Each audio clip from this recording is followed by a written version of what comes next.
How's it going, YouTube? You are listening to another episode of Behind the Wall presented by Perky Jerky.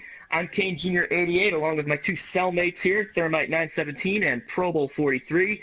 And this weekend we were down in Dixie racing at Talladega for the 1000bulbs.com 500 as well as the Truck Series Freight Auctions 250. Yes, the Truck Series was racing for the first time in exactly 1 month. And here with the recap of the Cup race is Thermite. Take it away. Thank you, Kane. Well, Kurt Busch got the pole, and Stewart-Haas Racing actually swept the first 4 starting spots. There's some foreshadowing. Get ready. The race got off to a tame start. However, Jeffrey Earnhardt spun on his own around lap 10 for the first caution of the day. Before the end of the stage, Brad Keselowski had a loose wheel and had to pit, so that brought him to the back, but he later recovered. Handling was a big issue for whatever reason again, and it really broke up the pack throughout the stage, and Kurt Busch won Stage 1 with his Stewart-Haas Racing teammates right behind him.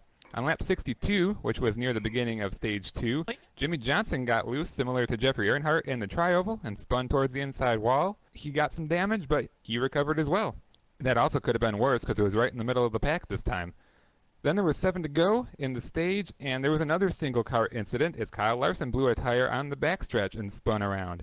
Didn't hit anything, but he still got some damage. And then Kevin Harvick won Stage 2. SHR was still dominant. The final stage got underway, and with the Stewart-Haas Racing cars shuffled throughout the pack, everyone finally decided to race for a while. So that was something new. But then we had a couple of Jamie McMurray classic moments, and around lap 135 he blew a left rear tire and hit the wall in the tri-oval. Eventually the SHR cars got back out in front, and things went single file once again.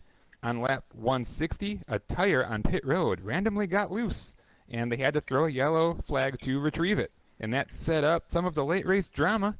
In the following laps, the SHR cars actually checked out on the field as everyone else scrambled to try and catch up to them. However, that was counterproductive, and they couldn't get organized and actually lost more ground than they gained. Then came the first multiple car crash with a couple laps to go.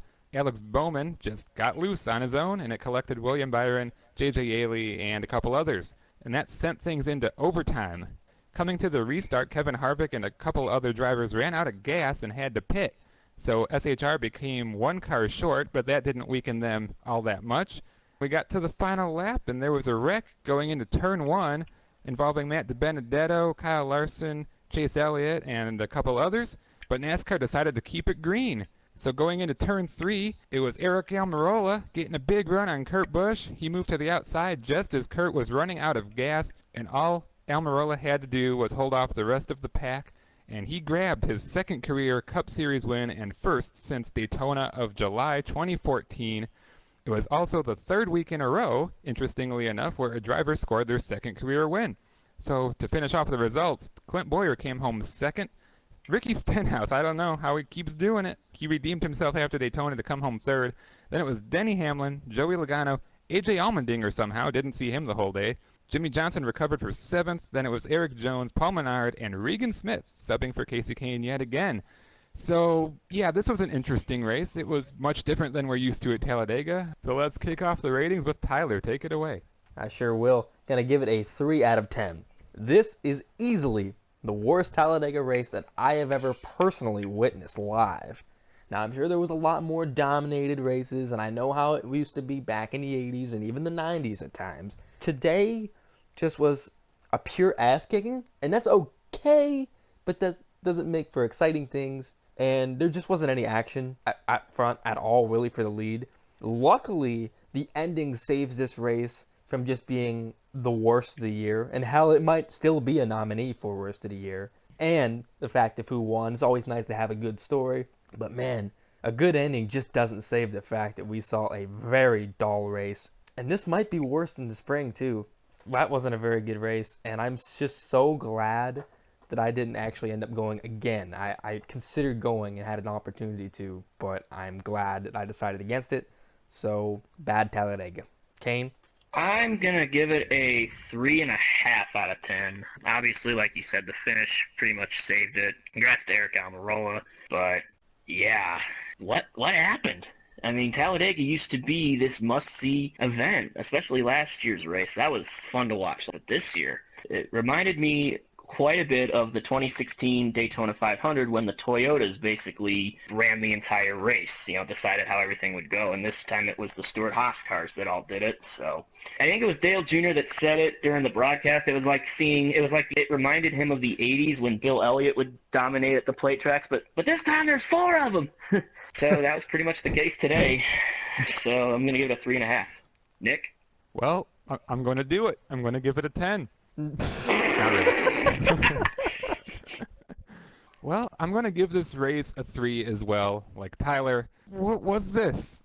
I'm not even that mad that handling was a factor. That was actually pretty cool and did bring back some memories from the early 2000s and late 90s and all that. They had to actually fight the cars, and it did separate the pack a little bit, but it kind of created some passing near the middle and rear of the pack. But then you get to the front, and no trouble for the Stewart-Haas cars. I have no idea how they gained that much of an advantage on the field. Congratulations to them, but as a fan watching it, that really ruined everything. It just took all the life out of the race. And I'm so glad they decided to race near the beginning of Stage 3, and there was that drama near the end with the fuel mileage, and then the feel-good winner with Almirola redeeming himself after Dover. But that's really not what you come to expect from Talladega. It almost reminds me of maybe what the 2019 package is going to be like. I don't think we want that, but no, they're going to do that anyway. But that's a story for a different day. Back to Talladega, I didn't really care for it. It was always kind of interesting to see maybe something might eventually happen, but then once the 4 Stewart-Haas cars checked out on the field, we knew it was just turning into a little bit of a joke, a little bit of ridiculousness, and I just hope that doesn't happen again. So, 3 for me. Yeah, and for the record, it's not like we're discounting the fact that they did it. I mean, it's great that they all of a sudden found this advantage, but it's crazy to see 4 cars literally check out from a pack of 20. It defies any sort of logic we have seen in the plate package since we've been watching NASCAR, really. So, it's just insane. I mean, I know drivers like to be able to control their destiny, especially at plate track, but when all 4 cars in a team do it and don't let anyone do anything else with them, it's really weird to watch, honestly. Absolutely. Well, I think that just sums it up. We're going to put this one in the book and get the hell away from it.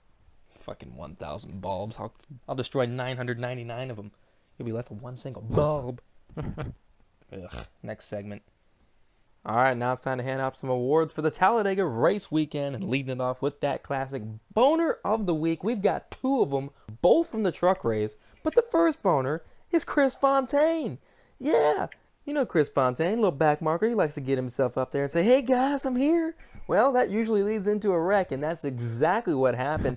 And way too early on in the last stage, he cuts off Justin Haley on the high side there and just, I don't know what the hell he was doing. Like, I'm sorry, you're going to get past. But oh no, he had to be a big old boner and cause the biggest crash of the truck race. Caused a lot of hard incidents, including Matt Crafton damn near knocked him out of the playoffs. Parker Kligerman had his throttle stuck, hits the wall heavily. John Hunter Nemechek, a whole host of people involved for no reason. Nice job, Chris.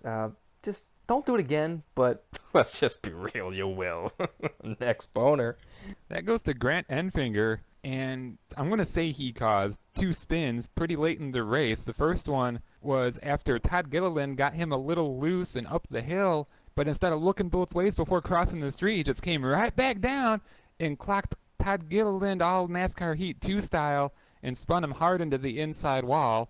Then on the final restart, David Gilliland, Todd's little daddy, get your puppy chow. He made a move on Enfinger in turn 2, kind of went to the inside, the hole was there, and Enfinger came down and spun himself off of David's nose, and there was no caution. So that's good karma right there. I don't really know where he was going, but he took himself out of a potential win, and he was actually pretty salted at the end. He said that was some horse you-know-what. And it was also funny that you never really heard from him after that, too. I don't think they ever showed a replay. So he just kind of faded off into the abyss, and he wasn't a part of the finish. So sucks to suck. Next award. The next award is an award we have not seen in a while. We are finally bringing it back. That's right, it's McWeapon!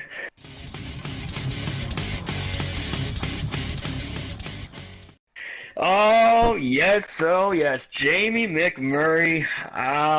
Once again, he proved why he sucks at plate tracks. Probably his last chance to win a race in the Cup Series before he has to leave Chip Ganassi Racing. He forces Paul Menard below the yellow line, ends up getting penalized for it and having to do a drive-through penalty under green. And then later on, as Nick said during the recap, he blew a left rear tire and finished 35th. Yep, he is basically getting day from hell this week, but because it's McMurray, you gotta give him the McWeapon Award. And let's move on to the next award, shall we? The next award is the Straight Jacket Award! and it goes to NASCAR because they must be freaking crazy for throwing that yellow on the last lap of the truck race. They are halfway down the backstretch when they had a little racing incident. Yeah, that's right. For those of you thinking it's otherwise, it ain't. Yeah, Timothy Peters and Noah Gragson got together. Shit happens. And Noah took a pretty hard hit. Got a little bit of air on the right side, and there was a handful of other trucks involved. But they just sit there and throw the yellow. Jumped the absolute gun. I'm sure David Hoots had like a cream filled in his mouth, and he's just like going crazy, waving his hands in the air. And the other people in the fucking booth were probably like, oh, that probably means caution. And they slapped the big button right there, the yellow button. I just can't freaking believe this happened again. How many times have we seen this at plate tracks and the finishes just get destroyed? Nice little gut punch there. They were going crazy behind Timothy Peters. It was damn near 5 wide with a handful of people there. Just imagine if that goes to the finish. I don't think Timothy Peters wins. So, yes, that yellow directly affected the outcome of this one. I am not happy about it, especially considering what you saw in the Cup race with the fact that they had a wreck in turn 1 and didn't throw the yellow. So, just no excuses. NASCAR, you are freaking crazy. We're seriously making up behind the wall straight jackets. You're getting, all of you, you're getting them. I'm tired of it. Next award. We have a whole bunch of cigars to hand out because it's Talladega. And the first one goes to Timothy Peters. Tyler already mentioned the incident, so we don't have to do that again. But, man, he won. This was his first win in a while because we know he went through a lot, had to step away for a while, and now he came back with GMS and got it done. And not only are we happy for Timothy, but guess who his crew chief is now? Jer! Sure!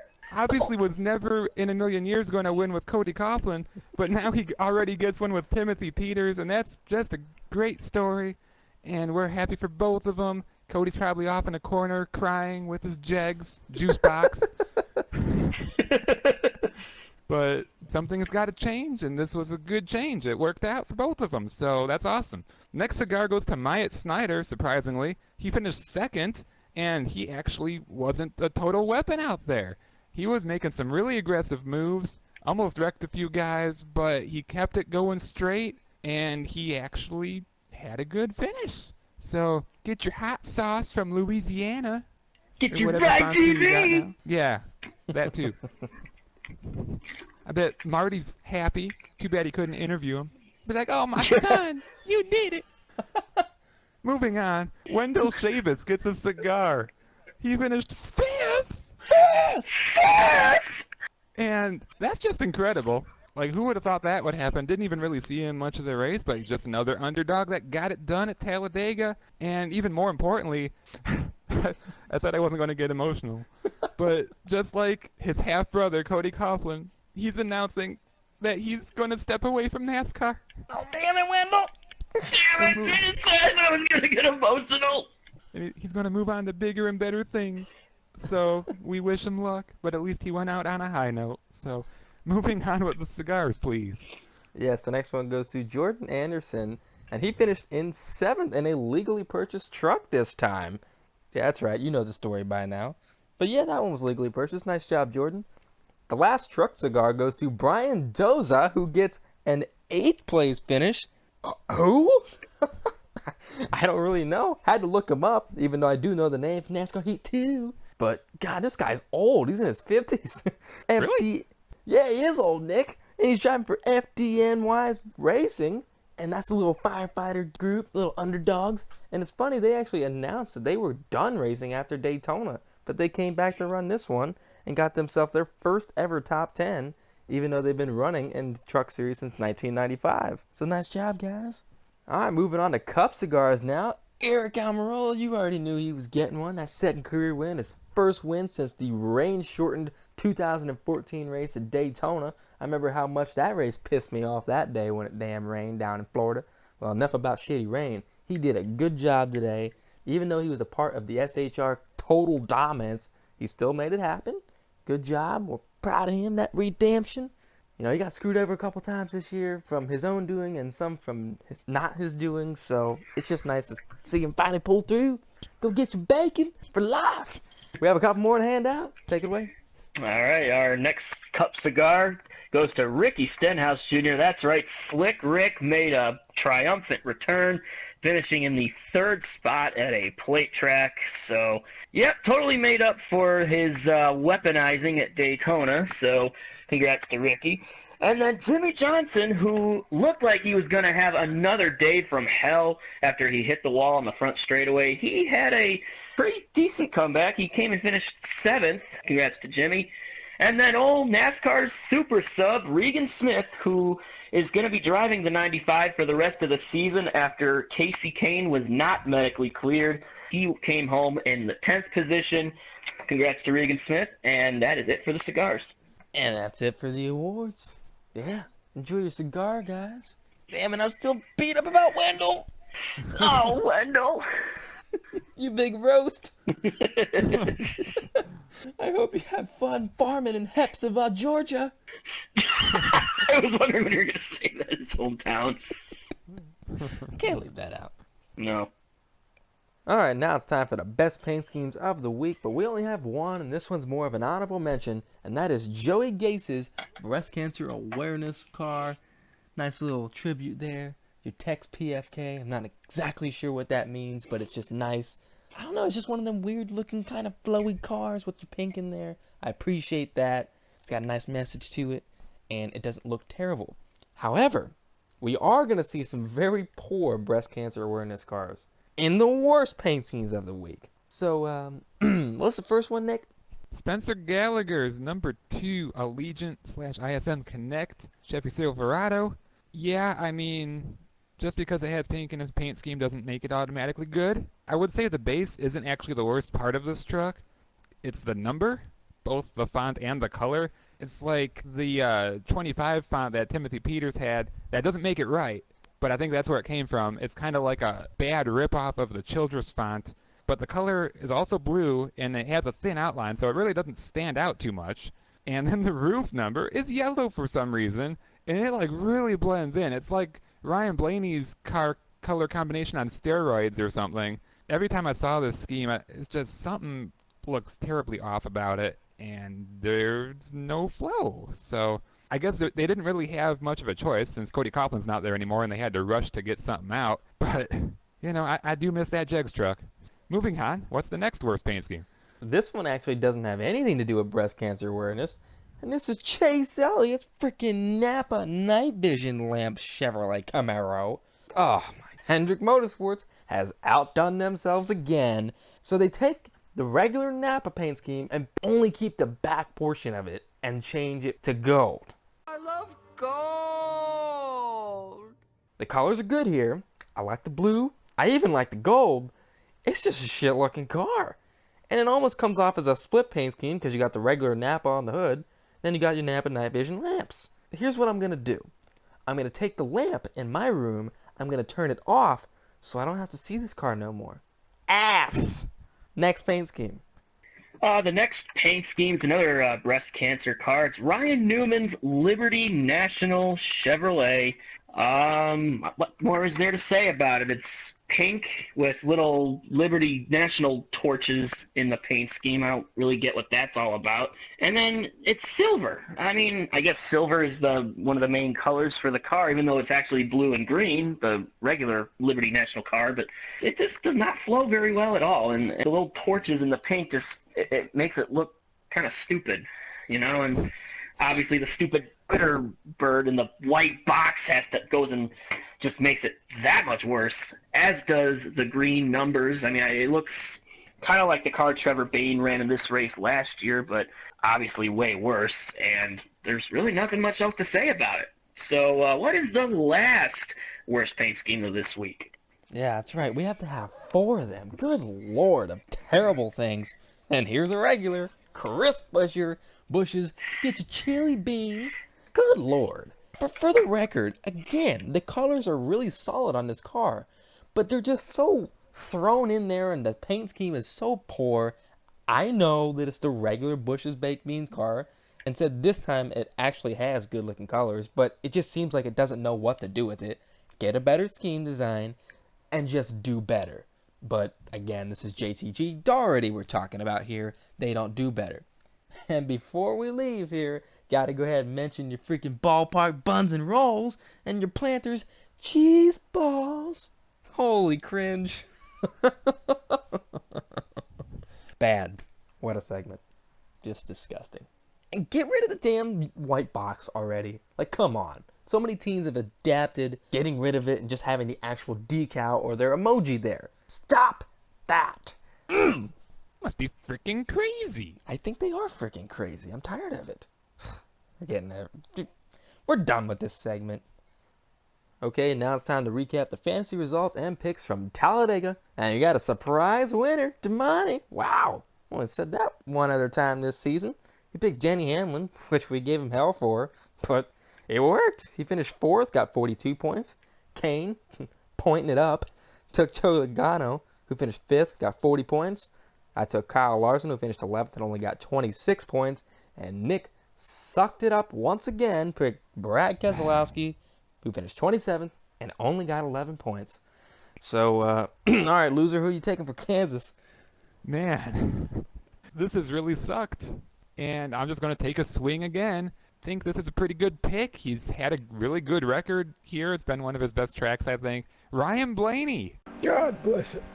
Yeah, he actually blew it in the spring race, but I don't know. I just have high hopes for him. He won at the Roval.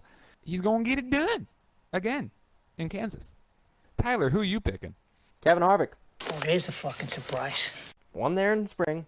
Big 3. Speed. There you go. Kane. Well, he finished second to Harvick in the spring, and he'll probably run up front again. He is on the cut line, so he actually needs to have a really good run to advance in the playoffs. So I'm going to take Martin Truex Jr. Yeah, no fucking shit. He's obviously won at Kansas before. He swept both races there last season, so who says he can't win again there this year? Damani, who's your pick? There's nothing you can do about it, because I'm a madman! Thank you, Damani. Hey, thanks, man. Okay. Well, that does it for another episode of Behind the Wall, presented by Perky Jerky. We appreciate you for listening. So, for Damani HD, again, he is not here. He is setting quite a record for episodes missed, but then again, he's not a regular cast member. I don't know why we keep giving a shit, and I don't know why we keep mentioning him. Is there a reason, guys? Like, why is this? We love him. Okay, yeah, you're Even though right. he's missed 12 episodes now. In a row. How dare he? For King Jr. 88, yeah, he's here. He likes Planters cheese balls. Who said I like those? I never even had them. I said that now. So, you do. For Thermite 917, he likes Maltesers. The chocolate candy. Tubes. In the As long tubes. As long as they're in the tubes. Absolutely. For myself, Probo 43, I like Martinsville hot dogs and ballpark buns. Yeah, that's right. Get you more sponsor plugs. We'll take our checks now. But this has been Behind the Wall. You've been Behind the Wall. And thank you for listening.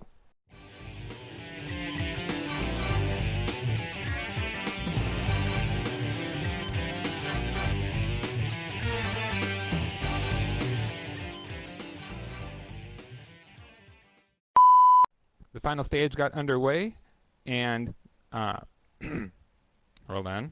Shut up. Okay. And then we had the first multicolor. I'm telling you, like, you're just trying to bottle it. It just seems like you're running. Like, okay, you're in a marathon, and then you just trip. Like, you see cones that are to the side of the road, and you purposely run over there, like you're just testing yourself, and you just trip. Yeah. Like, you've been on the fine line this whole time. I know. That was the breaking point. Good luck. Like Kane at Kentucky. You know, a little back marker. He likes to put himself up there in the top 5 and say, "Hey guys, I'm here." But he... Oh, Adam! Oh, my brother's calling me.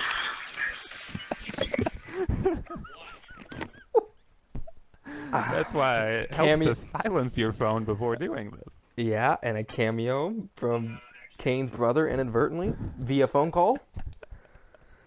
All right. What ringtone was that? It was so loud. It really was. It sounded like just static and screaming or something. My apologies. I thought the aliens were calling me home. So I think it was like the last restart. David Gilliland, Todd's little daddy, get your puppy chow. That was stupid. it's staying in. Oh, great. Then on the last restart, what was that? Sorry. It was the last restart, and he took him for a ride. But the puppy chow thing's staying in. Dang it. Then on the last restart, I'm like all confused now. Then on the last restart, David Gilliland made a move in turn 2. I hear voices. Is it just me? That is my dog barking. He can talk?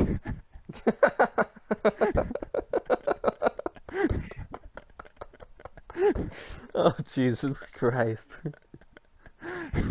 God damn, this went to hell really quick. Yeah, in a real hand basket there. Probably the basket that your dog's sitting in.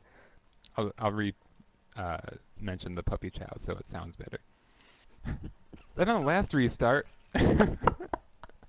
Sorry, I'm just See, this isn't my fault now. I'm reimagining the fact, like, you just sit there, oh, I'm going to mention the puppy chow so it'll sound better, and it's just going through my head.